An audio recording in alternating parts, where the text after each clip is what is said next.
Hi, my name is Sarah Woodfine. I'm the pastry chef at Troquet Restaurant located at 140 Boylston Street, and you are here at the lovely patisserie. And today we'll be making sticky toffee pudding, a great holiday favorite and an overall great warm weather dessert. So, what people mainly don't know about sticky toffee pudding is that it's mostly made up of dates. And people are a little skeeved out by that, but don't be. Dates can be really great. So what we're going to do first, this is what a date looks like. And they're kind of squishy and they smell really sweet. So, but they also have big date pits in them. So what you do is you want to crack that in half and take out the pit. You don't want these in there, they'll break your teeth. So we're just going to throw this away.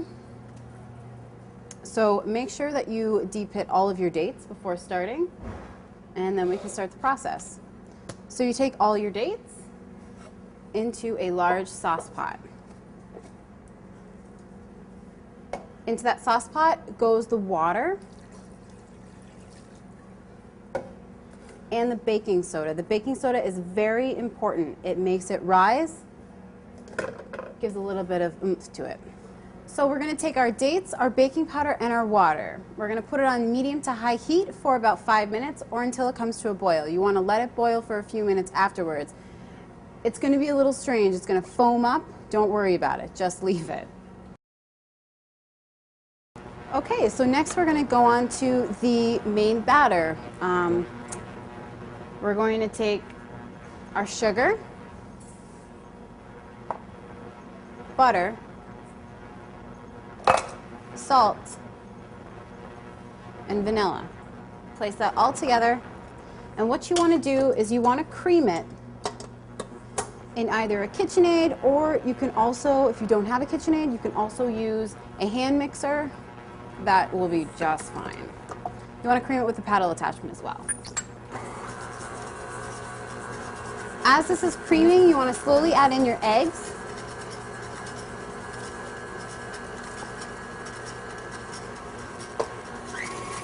Whip it up really nicely.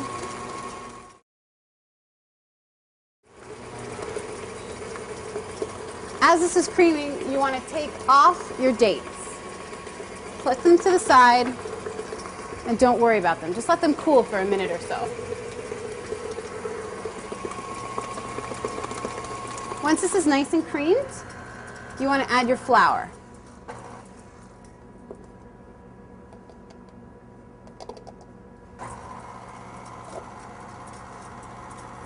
Make sure you scrape down the bowl at least once or twice during the process so that you know you're getting everything from the bottom.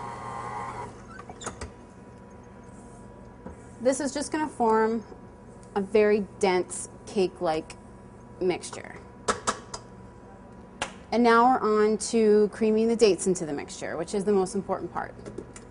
So I'm using Magic Bullet. You can also use a food processor, a hand mixer, a hand blender, anything that you have at home that will make these dates creamy.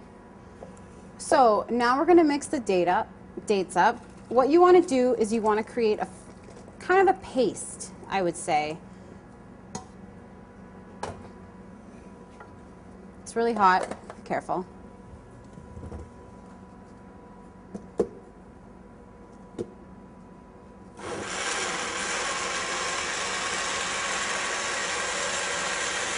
You can't over blend it here.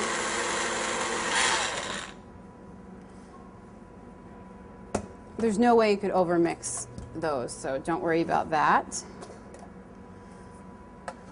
And they're extraordinarily hot still, but that actually works out to the mixture's benefit. So what we're going to do is we're going to put the mixer on low and slowly add the dates. If you add them too fast, they'll splash up in your face. Trust me, I know.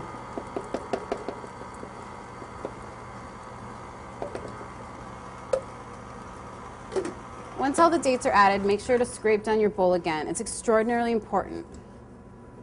You don't want to miss anything. If you don't do this, chances are your cakes are going to be lopsided and uneven.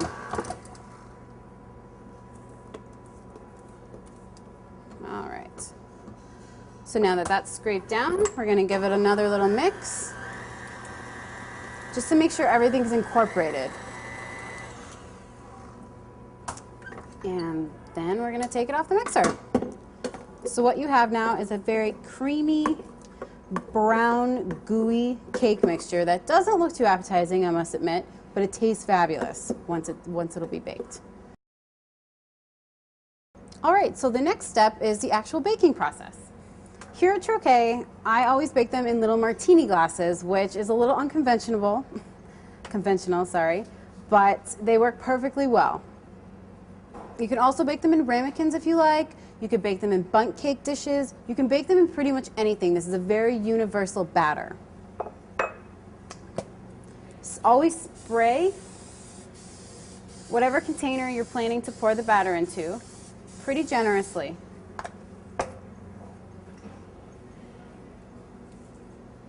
And fill up your pan about 3/4 of the way.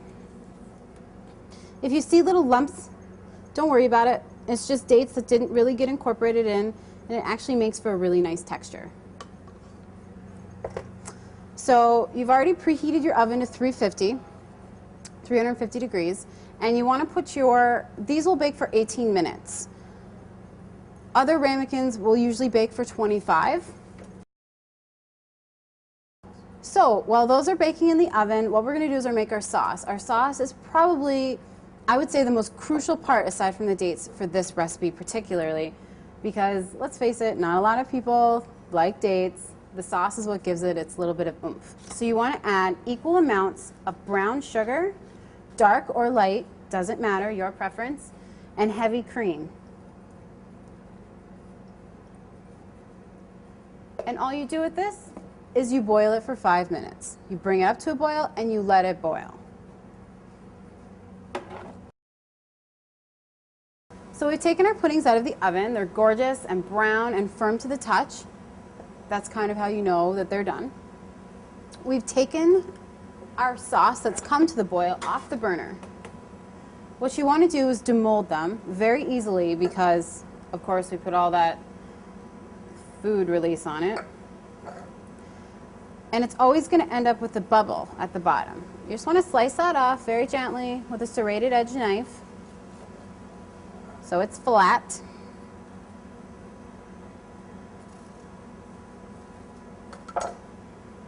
Place them in any kind of container will do. Tupperware is actually probably the best because you can put a lid on it. You're going to pour this toffee sauce, as I call it. And this toffee sauce is really universal. You could use it for ice cream. It's a universal dessert sauce. You could use it for ice cream, for cake, for pies, for anything you'd like to use it for. It just works exceptionally well in this case.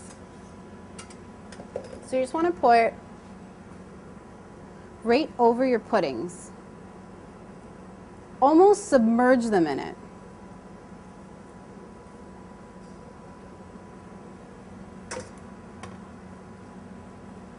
Then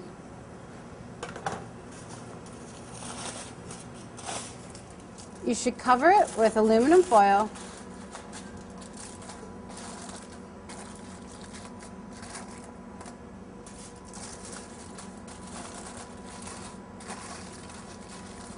and set it aside for at least 12 hours.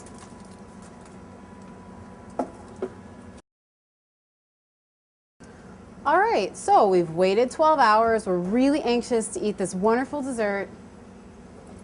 And as you can see, it's been soaking. It's actually gotten bigger. It will not double in size, but you'll definitely see a plumpness. That's from all of the sauce leaking into the cake and making it so delicious. Now, because this is such a universal recipe, you can bake it in a 9x13 pan. You can bake little mini muffins. You can do anything you like. The batter can also be frozen. This mix particularly will make about 18 small muffins, regular size muffins. This mix will make probably one 9x13 pan. But if you have a little extra, just put it in the freezer, pop it out whenever you have guests coming over. It's lovely for that. So what you want to do is just kind of swirl the sauce around, making sure that everything is coated.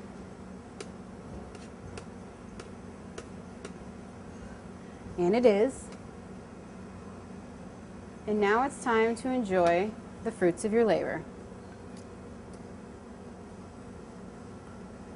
You can dress it up with a bit of fruit, maybe some berries. Garnish it with a sprig of mint. It's always my favorite.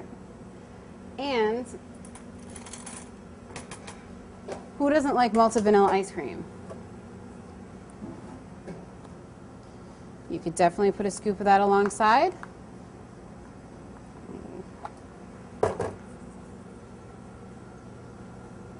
And it makes for a very eye-catching and delicious dessert. So this is a perfect dessert for any rainy, drizzly night in Boston. It can also, for any special occasion, you could do it up ahead of time. It will keep for a week in the fridge, covered. Warm it up in the oven at about between 300 and 325 degrees, just until the liquid melts, and voila, ready to go.